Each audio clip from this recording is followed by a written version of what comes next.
Hi കൂട്ടുകാരെ, പുതിയൊരു വീഡിയോയിലേക്ക് എല്ലാവർക്കും സ്വാഗതം. അങ്ങനെ ലതിക കുഞ്ഞുങ്ങൾ കൂടുതലായി ഉറങ്ങുന്നു, അവർക്ക് രാവിലെ തന്നെ ഞാൻ എണീറ്റ് പാല് കൊടുത്തു, എന്നിട്ട് വീണ്ടും ഉറങ്ങി എന്നൊക്കെ പറയുമ്പോൾ വിനയൻ ആദ്യമേ കയറി പിടിക്കുമെന്ന് വിനയന് മനസ്സിലായും കൊണ്ട് തന്നെ വിനയൻ പറയണം, ഇപ്പോൾ കുഞ്ഞുങ്ങൾ ഉറങ്ങുന്നതാണ് പ്രശ്നം, അവരെ അത്യാവശ്യത്തെ ഉറങ്ങിക്കോട്ടെ, അതൊക്കെ നല്ല കാര്യമില്ല ഇതൊക്കെ പറഞ്ഞിട്ട് വിനയന് പെട്ടെന്ന് വാക്കുകൾ മാറ്റാൻ കേട്ടോ.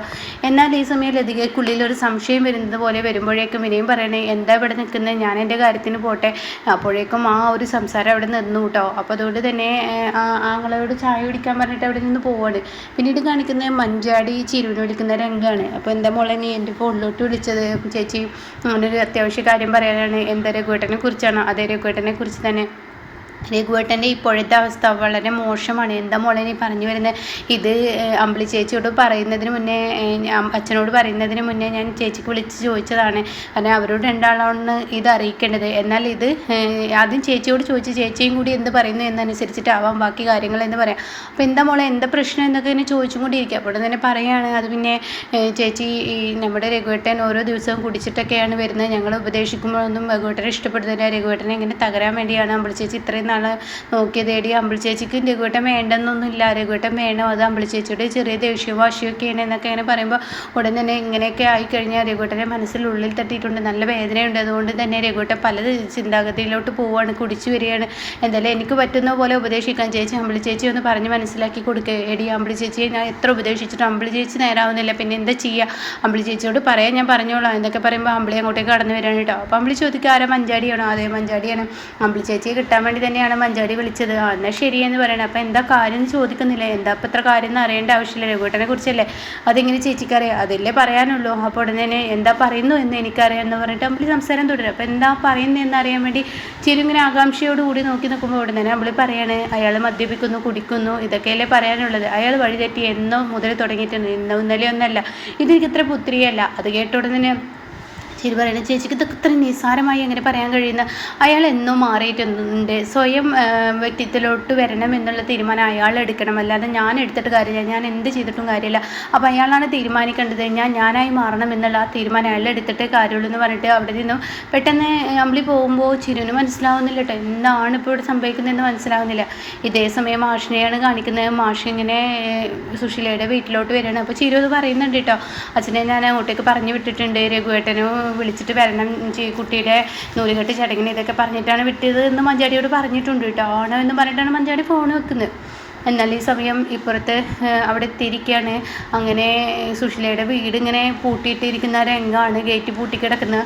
അത് കാണുന്ന മാഷിതെന്താ അകത്ത് നിന്ന് പൂട്ടിയിരിക്കുന്നത്. അപ്പോൾ സുശീല ഒരു ഭാഗത്ത് ഡ്രസ്സ് ഉണക്കിക്കൊണ്ടിരിക്കുന്നുണ്ട്. അപ്പോഴേക്കും മോളെ അനു അനു എന്ന് പറഞ്ഞ് വിളിക്കുമ്പോൾ അങ്ങോട്ടേക്ക് ഇന്ദ്രൻ ഇറങ്ങി വരികയാണ്. അപ്പോൾ അതൊക്കെ കണ്ട് സുശീല ഒരു സൈഡിൽ നിൽക്കുന്നുണ്ട് കേട്ടോ. ഇന്ദ്രൻ പറയുകയാണ്, അനുപമയെ ചാവി എടുക്കുക ഗേറ്റിൻ്റെ എന്ന് പറയണം. അങ്ങനെ ഗേറ്റിൻ്റെ ചാവിയൊക്കെ എടുത്ത് തുറക്കുകയാണ്. അപ്പോൾ ഉടൻ തന്നെ എന്തിനാ മോനെ ഗേറ്റൊക്കെ പൂട്ടിയിട്ടിരിക്കുന്നത്, അതിപ്പോൾ അമ്മ പുറത്ത് പോകാതിരിക്കാൻ, എന്താ നിങ്ങൾ ഈ പറയുന്നത്, ഓരോരുത്തർക്കും ഓരോരുത്തരുടെ സ്വാതന്ത്ര്യമുണ്ട്, അവരുടെ വ്യക്തിപരമായ കാര്യങ്ങൾക്ക് അവർക്ക് പോകണ്ടേ, അവരുടെ സ്വാതന്ത്ര്യത്തിന് വിട്, സുശീലെ കാര്യങ്ങൾ പറഞ്ഞ് മനസ്സിലാക്കുക എന്നല്ലാതെ ഇങ്ങനെ ഉപദ്രവിക്കാനൊന്നും പാടില്ല എന്നൊക്കെ മാഷ് പറയണം. അപ്പോൾ അത് കേട്ടോടെ തന്നെ സത്യൻ അങ്ങോട്ടേക്ക് വരികയാണ്, ആരും ഉപദ്രവിക്കുന്നില്ല, ഇത് ഞങ്ങൾക്കും കൂടി വേണ്ടിയാണ്, അമ്മ പുറത്തിറങ്ങരുത് എന്നുള്ളത് ഞങ്ങളുടെയും കൂടി ആവശ്യമാണ്, ഉപദേശിച്ചിട്ടൊന്നും ഇനി അമ്മയെ കാര്യമില്ല എന്ന് പറയാണ്. അപ്പോൾ തന്നെ സുശീല അങ്ങോട്ട് കയറി വരികയാണ്. അപ്പോൾ ഈ വന്ന കാലം നിൽക്കാതെ അകത്തോട്ട് പോകാമെന്നൊക്കെ പറഞ്ഞിട്ട് മാഷിനെ നല്ല രീതിയിൽ ഉള്ളിലോട്ട് വലിക്കുമ്പോൾ സുശീലക്ക് പിടിക്കുന്നില്ല. അപ്പോൾ സുശീല പറയണേ, നിങ്ങൾ എൻ്റെ ഈ ഒരു ബുദ്ധിമുട്ട് കാണാൻ വേണ്ടി വന്നതാണോ മാഷേ എന്ന് ചോദിക്കുകയാണ്. അയ്യോ സുശീല അങ്ങനെയൊന്നുമില്ല എന്ന് പറയുമ്പോൾ ഉടൻ തന്നെ അകത്തോട്ട് അത് പറഞ്ഞ് അങ്ങ് കയറി പോകാൻ കേട്ടോ. ഇതേ സമയം സുശീലക്ക് ഒട്ടും പിടിക്കുന്നില്ല, തൻ്റെ കഥ കിടക്കണം, ഇങ്ങനെ മനഃപൂർവ്വം എൻ്റെ ഈ ഒരു അവസ്ഥ കണ്ട് വന്നിരിക്കുകയാണ് എന്നുള്ള ആ ലെവലിൽ സുശീല ചിന്തിക്കുകയാണ്. പിന്നീട് സുശീല തന്നെ മുടിയൊക്കെ ഏറ്റിക്കൊണ്ടിരിക്കുകയാണ്. ആ സമയം സോന ചായ എടുക്കാമെന്ന് പറഞ്ഞിട്ട് സോന ചായ എടുക്കാൻ പോകണം കേട്ടോ. പിന്നീട് ഇവർ സംസാരം തുടരാൻ, ഞാനിങ്ങോട്ടേക്ക് വന്നതിൻ്റെ കാരണങ്ങളൊക്കെ നിങ്ങൾക്കറിയാലോ. ഞാൻ വന്നത് ഈ പറയുന്ന എൻ്റെ മകളുടെ നൂലുകെട്ടാണ്, മകളുടെ കുട്ടിയുടെ നൂലുകെട്ടാണ് ചിരുവിൻ്റെ. അപ്പോൾ അത് നല്ല ആഘോഷത്തിൽ കഴിക്കണമെന്നുണ്ട്, എനിക്ക് മാത്രമല്ല വിനയനും അങ്ങനെ ഒരു ആഗ്രഹം പറഞ്ഞു. അപ്പോൾ പിന്നെ അത് തടയാൻ പറ്റില്ലല്ലോ, വിനയൻ അത്രയും വലിയൊരു ആഗ്രഹം, നിങ്ങളെല്ലാവരും ഒരുമിച്ച് വരണം എന്നൊക്കെ അവനെ ആഗ്രഹം പറയുമ്പോൾ പിന്നെ നമുക്ക് എന്ത് പറയാം.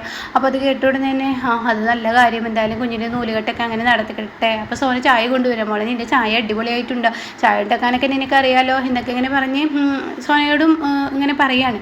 ഇതേ സമയം മാഷ് പറയുന്നുണ്ട്, എന്നാൽ ഞാൻ ചെന്ന് പറയട്ടെ സുശീലയോടും കൂടി ഈ ഒരു ചടങ്ങിനെ കുറിച്ച് പറയാമെന്നൊക്കെ പറയുമ്പോൾ മക്കൾ പറയാറുണ്ട്, അതൊന്നും വേണ്ട, ഞങ്ങളോട് പറഞ്ഞാൽ മതി, അതിൻ്റെ ഒന്നും ആവശ്യമില്ല എന്ന് പറയാൻ കേട്ടോ. അങ്ങനെ എല്ലാത്തിൽ നിന്നും നിന്ന് സുശീലയെ വിലങ്ങ് വെക്കുന്നത് പോലെ ഇവർ വിലങ്ങ് തടിയായി തന്നെ ഇങ്ങനെ നിൽക്കുകയാണ് കേട്ടോ. എന്നാൽ ഈ സമയം ഇതൊന്നും സഹിക്കാനാവാതെ സുശീല റൂമിൽ നിന്ന് പെട്ടെന്ന് മുടിയൊക്കെ കെട്ടിയെടുക്കുകയാണ്. പിന്നീടാണെങ്കിലോ ഇപ്പുറത്ത് രഘുവിനെയാണ് കാണിക്കുന്നത്. രഘു ഇങ്ങനെ കിടക്കുകയാണ്. ആ സമയം രഘുവിന് ഇങ്ങനെ ആമിയുടെ കുഞ്ഞ് നടക്കുന്ന ആ ഒരു രംഗൊക്കെയാണ് കേട്ടോ. അപ്പോൾ കിടക്കുന്നിടത്തേക്ക് മഞ്ചാടി വരുന്നത് പതിയെ ഇങ്ങനെ ഉറക്കത്തിൽ നിന്ന് ഉണരുകയാണ്. അപ്പോഴാണ് ദാസിൻ്റെ ഫോൺ വരുന്നത്. അപ്പോൾ ദാസ് ചോദിക്കുകയാണ്, രഘു നീ എവിടെയാടാ? ഞാൻ വീട്ടിലുണ്ട്. അപ്പം നീ കമ്പനിയിലോട്ട് പോയില്ലേ? ഇല്ല, കമ്പനിയിലോട്ട് പോയില്ല. ഇവിടെ അണ്ണൻ വന്നിട്ടുണ്ടെടാ. ആരെ? അമ്മാവനോ? അതെ, വന്നിട്ടുണ്ട് എന്ന് പറയണം. അപ്പോൾ ഇങ്ങനെ എണീറ്റിരിക്കുകയാണ്.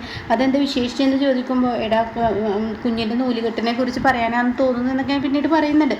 അത് കഴിഞ്ഞതിന് ശേഷം പിന്നീടാണെങ്കിലോ മഞ്ചാടി വന്നിരിക്കുകയാണ്. അപ്പം എന്താ മഞ്ചാടി എന്ന് ചോദിക്കട്ടെ. രഘുവേട്ടാ, ഞാൻ രഘുവേട്ടനെ ഉപദേശിക്കാനൊന്നും ആളല്ല എന്ന് എനിക്കറിയാം, നന്നായി അറിയാം. പക്ഷേ എനിക്ക് രഘുവേട്ടനോട് പറയാതിരിക്കാൻ വയ്യ. എൻ്റെ മനസ്സിന് തോന്നുന്നു ഞാൻ പറയുന്നു. രഘുവേട്ടൻ മദ്യപിച്ച് സ്വയം നശിക്കാനുള്ള തീരുമാനം എടുക്കുന്നത് ഒരിക്കലും ശരിയല്ല.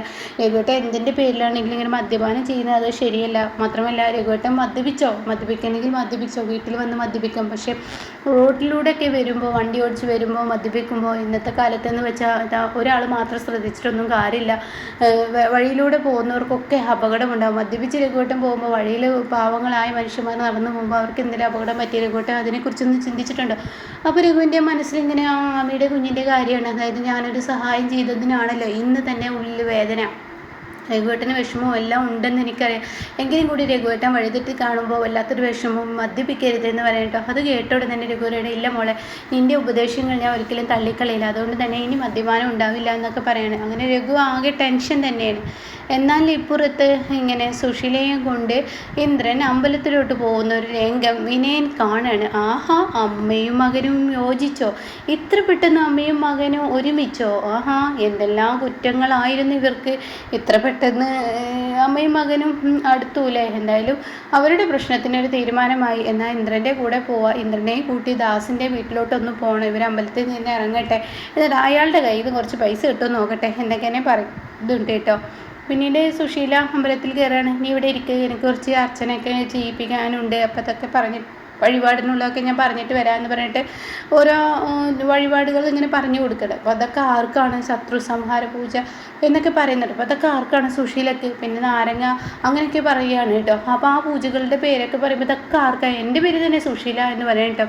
ഇനി ക്യാഷ് ഇങ്ങോട്ടേക്ക് കൊണ്ടുവരും, ഞാൻ ചെന്ന് പറയാമെന്ന് പറയണം. അങ്ങനെ ഇന്ദ്രനോട് ചെന്നിട്ട് പറയുകയാണ് സുശീല ക്യാഷ് കൊടുക്കുമെന്ന്. അങ്ങനെ ഇന്ദ്രൻ എന്താ ക്യാഷ് കൊടുക്കുന്നുണ്ട് കേട്ടോ. പിന്നീട് ഇവർ പ്രാർത്ഥിക്കാനായി പോവുകയാണ്. ഈ സമയം പൂജാരിയിൽ നിന്നും പ്രസാദം നീ വാങ്ങിച്ചോ, ഞാൻ ഈ അമ്പലം മൊത്തത്തിലൊന്ന് നടക്കട്ടെ, എല്ലാ ദൈവങ്ങളുടെയും മുന്നിൽ പോയി കൈകൂപ്പട്ടെ, അതിനുശേഷം ഞാൻ വരാമെന്ന് പറയുകയാണ്. അപ്പോൾ ഇന്ദ്രനാണെങ്കിൽ അമിതമായി വിശ്വസിച്ച് പോകണം. എൻ്റെ അമ്മ ഇനി പുറം ചാടില്ല എന്നുള്ളൊരു വിശ്വാസമാണ്. അങ്ങനെ ഇന്ദ്രൻ ആ ഒരു വിശ്വാസത്തോടു കൂടി ഇരിക്കുമ്പോഴാണ് സുശീല ഈ പറയുന്ന ദൈവങ്ങളുടെ മുന്നിലൊന്നും പോവില്ല കേട്ടോ. സുശീല നേരെ ഗേറ്റിന് വെളിയിലോട്ടാണ് പോകുന്നത്. അങ്ങനെ ഓടിച്ചെന്ന് സുശീല പുറത്തോട്ട് ഇറങ്ങുമ്പോൾ ഈ ഒരു സംഭവം വിനയൻ കാണുകയാണ്. ആഹാ, ഇവരെ കാത്തിരുന്ന ഞാൻ ഇപ്പോൾ സുശീല ആൻറ്റി മാത്രമാണല്ലോ പോകുന്നത്, ഇതെന്തോ സംഭവം, എന്തോ പ്രശ്നമുണ്ടല്ലോ എന്നൊക്കെ വിനയൻ ഇങ്ങനെ പറയാണ്.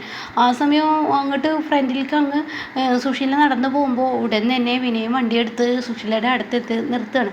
അപ്പോൾ എങ്ങോട്ടാണ് ആൻറ്റി ഇങ്ങനെ ധൃതി പിടിച്ച് പോകുന്നത്, എന്താ പ്രശ്നം എന്നൊക്കെ ഇങ്ങനെ ചോദിക്കുമ്പോൾ വിനയനോ, അതൊക്കെ ഞാൻ പറയാം, നീ നിൻ്റെ വണ്ടിയുടെ ഡോറ് തുറന്നതെന്ന് പറഞ്ഞിട്ട് വിനയൻ്റെ വണ്ടിയിലോട്ട് അങ്ങ് കയറുകയാണ് കേട്ടോ. അപ്പോൾ ഇങ്ങനെയൊക്കെയുള്ളൊരു എപ്പിസോഡാണ് ഇപ്പോൾ ലാസ്റ്റ് വന്നിരിക്കുന്നത് കേട്ടോ.